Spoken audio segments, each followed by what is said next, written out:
Здравствуйте, мои дорогие зрители, меня зовут Ирина, и вы на моем канале. Вчера увидела объявление Андрея, Птичье царство, что идет эпидемия прям птичьего гриппа, да, вот птица прям, ну, падет, можно так сказать, причем как домашняя, так и дикая. Вот, поэтому я сегодня, испугавшись, делаю профилактику от болезни птиц. Делать я профилактику буду йодинолом. Вот, у меня йодовых шашек нету, вот, хотя стоит купить, но просто где в зоомагазине мы покупаем препараты, просто не было йодовых шашек, может быть, все раскупили, вот, нужно будет заехать спросить или посетить какой-то другой магазин, как бы не в нашем районе, а чуть-чуть подальше. Ну, в общем, йодинол тоже очень хороший препарат для профилактики от заболеваний птицы, вот, поэтому я на 5-литровую бутылку, вот у меня 5-литровая бутылка, она была полная, то сейчас я уже птице налила водичку с йодинолом. На 5-литровую бутылку столовую ложку йодинола, вот такого препарата. Выпаивать надо утром. Вот хорошо, что я вчера вечером увидела это видео, да, Андрея, Птичье царство. И сегодня утром я уже делаю пропойку. Вот, и это обязательно утром наливаем в поилки, птица выпивает, и все. 2 раза в неделю нужно пропаивать йодинолом для профилактики вот как раз-таки от заболеваний, таких вот как вирусные, да, где-то вдруг птица подстыла, кашляет. Йодинолом можно пропоить. Если вдруг я услышу, сегодня, да, у меня профилактика, если вдруг я услышу, что у меня птица где-то хрипит, кашляет, у меня есть на этот случай еще антибиотик. Но я думаю, до этого не дойдет. Очень буду держать кулачки, что антибиотики я просто брать не буду в руки. Вот, ну, есть, в аптечке есть. Баграшек вышел. Птицы я уже в поилке налила, еще, поэтому вы видите, что бутылка наполовину пуста. Много лайков маме. Да, много лайков маме. Сегодня у нас сыро, поэтому выгул курочек я не выпускаю. У нас стоит туман. Я думаю, к обеду распогодится, тогда выпущу. Пока пусть посидят в курятнике. И еще хочу сказать, что йодинол 2 раза в неделю. Это вот именно в такую сырую погоду и когда есть опасность заболевания. Да, вот перед этим я вообще не давала. А сейчас, если есть опасность, я буду пропаивать как раз таки 2 раза в неделю. Так, сейчас они сразу повыскакивают у меня. Вот поилки я налила. Так, нет, гулять не пойдете. Свет вот такой у нас цыпляткам, чтобы тепло было. Вот. Шелком тоже в поилку налила. Тут курочки кушают, я им еще прям на пол насыпала. Потому что, не знаю, у петушка гребешок туда пролазит в кормушку. Нет, курочки точно едят вместе с шелками из кормушки. У них голова помещается через сеточку. Петушка не знаю, поэтому прям на пол вот я ему тут и насыпала. Будут они тут в тепле у меня, потому что от лампочки идет тепло.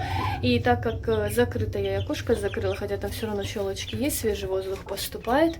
Цыпляткам поставила коробку. Смотрю, они сегодня пришла, они в коробке спали. Да, красавчики мои. Ну и лампочка, чтобы тепло было и светло. Йодинол для пропойки и корм. Все отлично. Пусть тут отдыхают в тепле и в сухости. Очень переживаю за них, поэтому пусть они будут у меня закрытые, и зато моя душа будет спокойна. Ну и раз мы с вами уже заговорили о лечении и о препаратах, я хочу вам показать свою мини-аптечку. Мини, потому что я знаю, что у многих эта аптечка в 3, а то и, наверное, в 10 раз больше.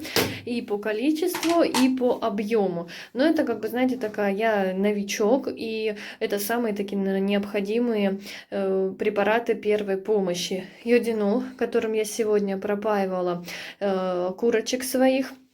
Вот, метронидазол у меня вот всегда, наверное, в пачке. Если вдруг, да, начнут курочки быть такими кволыми, да, вдруг кокцидиоз у цыплят, вот, лечить буду метронидазолом. У меня еще есть 2 антибиотика. Это первых своих, ну, как раз таки ликбаров, когда я вылупила, я пропаивала вот этими антибиотиками. И были еще, вот. Так, сейчас вот так, наверное, вам покажу.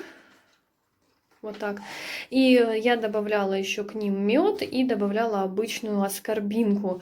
Видео нашла в интернете, почему-то мне понравилось, не знаю, там видео было от мини-фермера, и дедушка рассказывал, что такой способ самый такой оптимальный для того, чтобы выпоить цыплят, и они не болели. Мне понравилось, и я пропаивала своих легбаров таким способом. И, кстати, они не болели, они были очень крепкие, все было хорошо, никакого поноса у них тоже не было. Вот, еще, смотрите, у меня есть марганцовка, самая обычная, чтобы делать такой розовый раствор. Раз в неделю я пропаиваю птицу.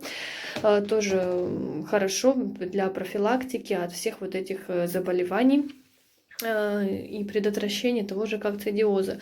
Вот, когда у меня были уже цыплятки, когда я маранов вылупляла, я уже вот этими антибиотиками не пользовалась. Я давала только витамины, пропаивала метронидазолом тоже.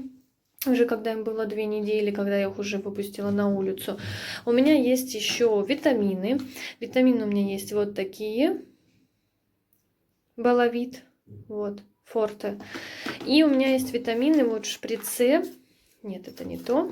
Вот такие. Это чиктоник. Витамины тоже, видите, я пропаиваю. Ну, наверное, получается 5 дней я пропаиваю где-то, наверное, раз в месяц. Вот такая дозировка. И сейчас я тоже буду добавлять, потому что сейчас вот как раз началась сырость. Но я думаю, что у нас на Кубани это несколько дней продлится, будет опять солнышко. Но вот лучше, когда линька, конечно, тоже добавить в воду витаминки. И это антибиотик на тот случай, если вдруг будут серьезные какие-то болезни, если вдруг куры зачихают, закашляют, я применю антибиотик. Антибиотик у меня, сейчас вам скажу, здесь у меня шпаргалка, муж покупал, и на шпаргалке вот то, что в шприцах написали, вот, Байтрим 10%, вот, и как пропаивать тоже вот написали, если вдруг птица заболеет. И вот чиктоник, как давать 1-2 мл на 1 литр воды. Я знаю, что чиктоник покупают вот такими большими бутылками, но мне большая бутылка не нужна, мне этого шприца вполне достаточно. И причем этот шприц у меня со времен еще легбаров, которые были цыплятами, да, как бы вот до сих пор я так вот использую его. Так, еще что у меня здесь из препаратов, это вот нам посоветовали в ветаптеке Иверсан, сказали, что от всех клещей, глистов сразу вот такая пропойка идет, и очень хороший препарат. Вот. Кому интересно, можете в интернете прочитать, да, по названию. Я вот пропаивать буду птицу. Также от глистов, от клещей, чтобы ничего, не дай бог, нигде они у меня не подцепили. Ну, такая вот у меня получилась мини-аптечка. Так, и вот здесь вот еще стоит препарат. Это ушки собачкам и кошечкам промывать. Я собачкам своим промываю были гильзи и котенку. Ну, это тоже такая профилактическая, просто чистка ушей. Вот такая у меня мини-аптечка. Пишите в комментариях, что мне еще нужно такое самое необходимое докупить, или всего достаточно, если, да, вот какие-то такие ситуации возникнут с птицей, что еще нужно в аптечку, да, вот для того, чтобы экстренно предотвратить ту или иную болезнь, потому что, ну, как мне кажется, на мой взгляд, в принципе, если что-то, какая-то болезнь, первое необходимое у меня есть, ну вот на всякий случай вдруг еще, да, что-то я не предусмотрела, не увидела, здесь чего-то не хватает, обязательно пишите мне в комментариях. Я буду вам очень-очень благодарна. По-моему, я вам все показала. Да. Все. Вот такая у меня мини-аптечка. Всем спасибо за внимание. Всем пока-пока, мои дорогие. До новых встреч, до новых видео. Обязательно пишите, если вдруг мне чего-то здесь не хватает. Я докуплю, потому что сейчас начинается как раз, наверное, сезон болезней. Вот. И я, чтобы была подготовлена к этому, если вдруг, не дай бог, конечно, случится такая ситуация. Всем пока-пока.